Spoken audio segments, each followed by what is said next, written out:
Historic Sintra, probably the most popular day trip from Lisbon, and for good reason.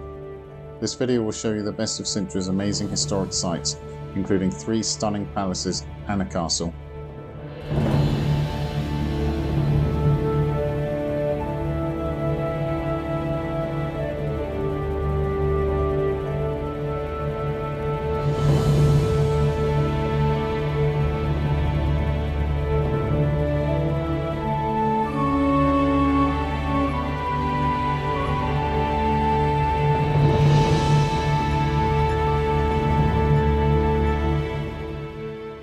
Getting to Sintra from Lisbon is easy enough.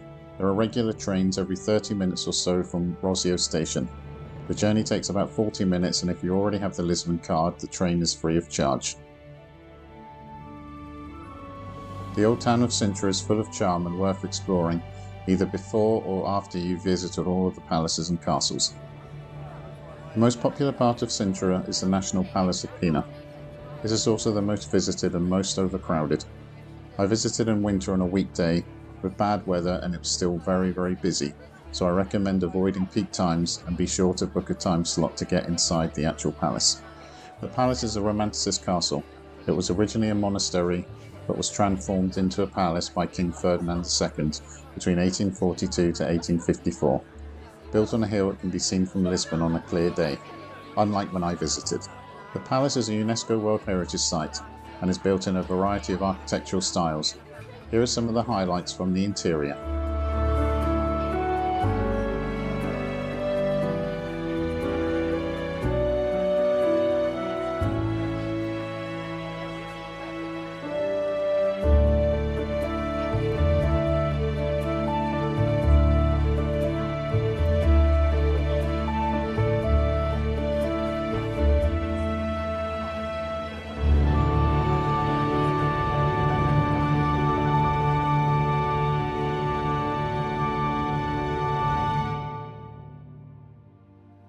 The gardens of the site are also worth exploring, with forest paths full of rare trees and plants, as well as lakes, monuments and temples.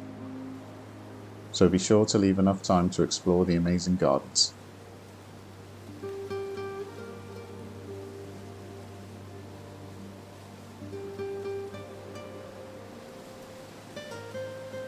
The Castle of the Mouros was built on the high rocky peaks of Sintra and was originally constructed in the 8th and 9th centuries by the Moors who inhabited Portugal at that time. After the Reconquest, it continued to function as a castle, but eventually became abandoned. In the 19th century, King Ferdinand II began the restoration of the castle. The main attraction of the castle are the amazing walls that can be walked around, which offer amazing views of Sintra and beyond, or at least that's what I'm told. Hopefully when you visit you will get better weather. The site also contains a medieval chapel, now serving as a small museum, which shows artifacts telling the history of the castle and its inhabitants. Within the walls there is an amazing cistern that can be entered, along with a covered archaeological site. The Monserrate Palace is a large villa within Sintra National Park. Originally a chapel, farmhouse and then a villa, it eventually became the property of an English merchant called Francis Cook, who purchased it in 1863 and turned it into the extravagant villa we see today. The current building is another amazing example of 19th century Romanticism, this time constructed in a Moorish revival style. The interiors, especially the central dome and long corridors, are stunning.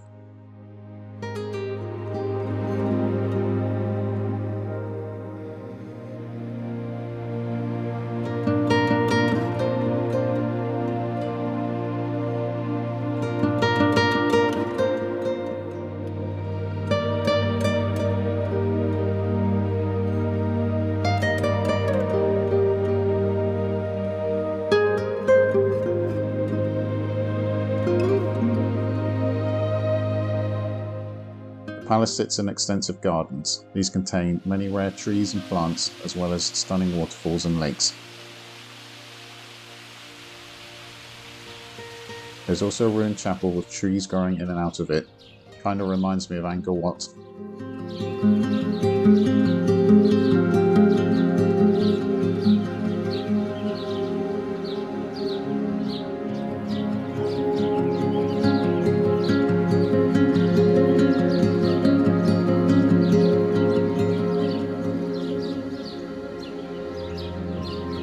place was very quiet and peaceful compared to the Pena Palace, and much easier to enjoy due to the lack of crowds, so I definitely recommend coming here.